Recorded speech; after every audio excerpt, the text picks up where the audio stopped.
शुभचिंतक ने अभीरा को बताया कि मायरा उसी हॉस्टल में है जिस हॉस्टल में वाणी रहती है। जी हाँ दोस्तों, फाइनली शुभचिंतक कोई और नहीं बल्कि दादी सा हैं और आखिरकार अभीरा की अपनी बेटी मायरा से स्कूल में मुलाकात हो चुकी है।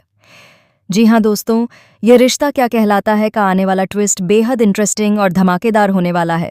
अब आपको बता दें कि मायरा अपनी माँ से मिलना भी चाहती है और उससे नफरत भी करती है।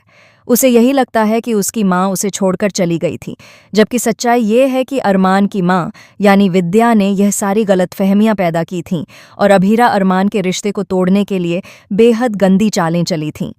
दूसरी तरफ दोस्तों, हॉस्टल में जब अरमान और अभीरा चोरी छुपे अपनी अपनी बच्चियों से मिलने आते हैं तो वाणी यानी मुक्ति और मायरा दोनों ही अपने अपने पेरेंट्स से मिलकर बहुत खुश होती हैं। लेकिन जैसे ही अभीरा हॉस्टल से निकलने लगती है, मायरा उसे देख लेती है। वह उसे रोकना चाहती है, वार्डन को बुलाना चाहती है, लेकिन चाहकर भी उसकी आवाज़ नहीं निकल पाती। ये सब किस्मत का खेल होता है। मायरा नहीं जानती कि वह महिला उसकी माँ है। भला वह अपनी माँ के खिलाफ कैसे जा सकती है? वहीं दूसरी ओर अभीरा के मन में बेचैनी बढ़ती जा रही होती है। उसे महसूस होता है कि उसकी बेटी मायरा उसी स्कूल और उसी हॉस्टल में है जहाँ वाणी रहती है। इसके बाद अभीरा शुभचिंतक को मिलने के लिए मैसेज करती है और तब खुलासा होता है कि शुभचिंतक कोई और नहीं बल्कि दादी सा ही हैं, जो अब तक छोटी छोटी अपडेट्स अभीरा को देती आ रही थीं। दादी सा अभीरा से मिलने आती हैं, लेकिन अभीरा के मन में डर होता है कि कहीं वाणी को सब कुछ याद ना आ जाए और वह उसे भी न खो दे, जैसे उसने मायरा को खो दिया था। दादी सा उसे समझाती हैं कि एक न एक दिन यह सच्चाई जरूर सामने आएगी। वाणी, जिसे अभीरा ने इतना प्यार दिया है, वह उसे क्यों छोड़कर जाएगी? क्यों अकेला छोड़ देगी उसे? इसके बाद अभीरा पूछती है कि मायरा का एडमिशन किस स्कूल में हुआ है। तभी वाणी मायरा का जिक्र कर देती है और उसी पल अभीरा समझ जाती है कि मायरा भी उसी स्कूल और उसी हॉस्टल में है जहां वाणी रहती है।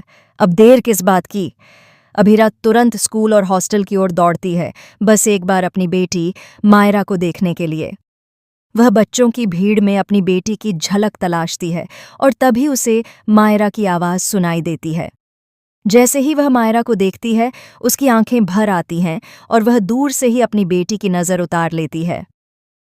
फाइनली अभीरा अपनी बेटी मायरा को देख चुकी होती है। वह उससे मिलना चाहती है, उसे बात करना चाहती है, उसे बताना चाहती है कि वह उससे कितना प्यार करती है, कि उसने कभी उसे छोड़ना नहीं चाहा था। लेकिन किस्मत और कुछ लोगों की साजिशों ने माँ बेटी को अलग कर दिया। अब सवाल ये है कि दादी सा कैसे अभीरा और अरमान को एक करेंगी, और क्या अभीरा अपनी बेटी मायरा के दिल से नफरत निकाल पाएगी? तो दोस्तों, आप कितने एक्साइटेड हैं इस आने वाले धमाकेदार ट्विस्ट को देखने के लिए? हमें कमेंट में ज़रूर बताएं। क्या आपको लगता है कि मायरा अभीरा से मिलते ही सब कुछ भूल जाएगी और अपनी माँ को गले लगा लेगी? ऐसी ही टीवी के लेटेस्ट अपडेट्स के लिए चैनल को सब्सक्राइब ज़रूर करें।